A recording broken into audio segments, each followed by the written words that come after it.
እነዚህን ሶስት ነገሮች በኑሯችሁ መመሪያ ማድረግ አለባችሁ። እነዚህን ሶስት ነገሮች ስታደርጉ እግዚአብሔር ከኛ ጋር ይሆናል። ሰይጣን ደግሞ በጣም ይናደዳል፣ በጣም ይጠላችኋል። እንደዚህ ስታደርጉ እመቤታችንን የሚጠላበት ምክንያት ራሱ ይሄ ነው። ሰይጣን እነዚህን ነገሮች የያዘን ሰው አይወድም። ጨርሶ በአገር እንዲኖር አይፈልግም። ማጥፋት ነው የሚፈልገው። ክርስቲያን መሆን ማለት መንግስተ ሰማያት የሚባል ሀገር ውስጥ እየሮጡ ሄዶ መግባት አይደለም። ክርስቲያንነት ማለት ሰላማዊ የህሊና ኑሮ መኖር ማለት ነው። በምንም ነገር የማይረበሹ መሆን ነው። ክርስቲያን ብትሆኑ የክርስቶስን ሰላም አይባችሁ ነበር። ሰላም ካለሽ ክርስቲያን ነሽ፣ ሰላም ከሌለሽ ግን ክርስቲያን አለች። ምንም ነገር ቢሆን ያለ እግዚአብሔር ፈቃድ የሚደረግ እንደሌለ አውቀሽ በልብሽ ሰላም ይዘሽ ኑሪ። ክርስትና ማለት የክርስቶስን ፍቅር በትክክል ማሰብ ፊል ማድረግ ማለት ነው። እሱን የቀን ውሎ የኑሮ መርህ ማድረግ ማለት ነው። ማታ ስንተኛ እንደ መነኩሴ 41 መቁጠሪያ እንደዚህ ላትቆጥር ትችላለህ። ዝም ብለህ እንዲህ ማለት እንቅልፋችሁ እስከሚመጣ ድረስ እንደዚህ በሉ፣ ተጋድማችሁ ዝም ብላችሁ ማለት ነው። ከዛ እንደዚህ እያላችሁ ተኙ። ጠዋትም ሌላ ጸሎት ልትጀምሩ ስትሉ እንደዚህ በሉና ጸሎታችሁን ጀምሩ።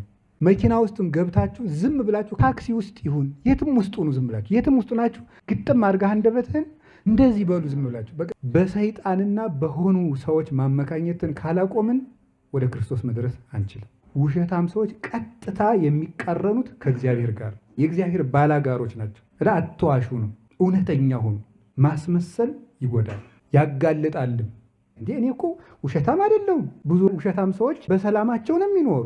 እኔ እርኩስ አይደለሁም። ብዙ የረከሱ ሰዎች እንደ ልባቸው ይኖራሉ። እኔ ለማንም ተንኮል አስቤ አላውቅም፣ ግን ሕይወቴ የተመሰቃቀለ ነው። እግዚአብሔርስ ምን አድርግ ነው የሚለኝ?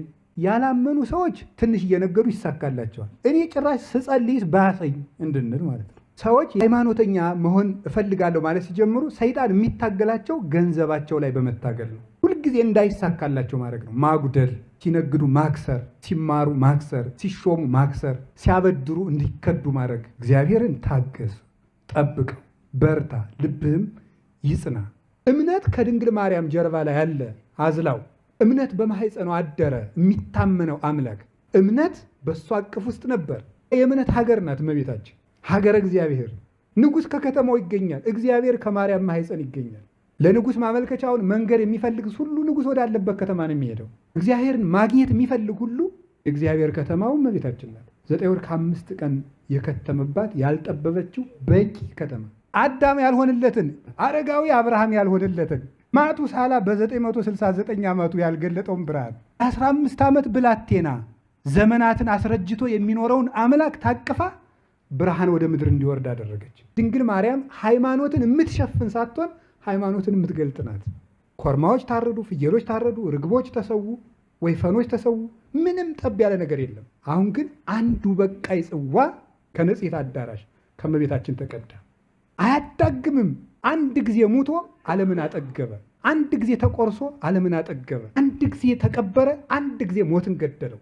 እመቤታችን ይሄው ሁሉ የክርስትና ጸጋና ደስታ እንድናገኝ ብዙ መከራ ተቀብላለች። ለኛ መላእክትን የሚበልጥ ድንግልና እያላት የዮሴፍ ሚስት ተብላ ትታማ ነበር። በንጽህናና በብስራተ መልአክ የወለደችውን አንድ ልጇን እንኳን ማሳደጊያ ሀገር ተነስቷት ተሰዳለች። ልጇ ሲገረፍ ማየት ሌላ ችግር ሆኖ የተገረፈው ልጇን እግሩን አቅፋ እንኳን እንዳታለቅስ ዕድል የተነፈገች ሰው ናት። አዲስ ዓመት መጥቷል።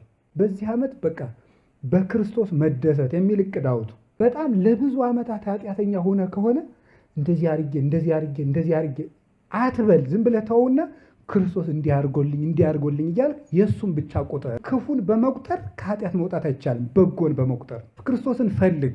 ክርስቶስን ስትፈልገው የሁሉንም ነገር ቁልፍ ታገኘዋለህ። ስጋው ከመለኮቱ አልተለየም፣ መለኮቱ ከስጋው አልተለየም። ይህ የስጋ ርስት ነው፣ ይህ የመለኮት ርስት ነው አይባልም። መለኮትና ትስብእት አልተለያዩም፣ አልተለወጡም፣ አልተቀላቀሉም፣ አልተጠፋፉም። ያዳነኝ መለኮት ነው፣ የታመመ ስጋ ነው አትልም። እንደ ሰውነቱ ታመመ፣ እንደ አምላክነቱ አዳነን የምንለው አምናለሁ እታመናለሁ።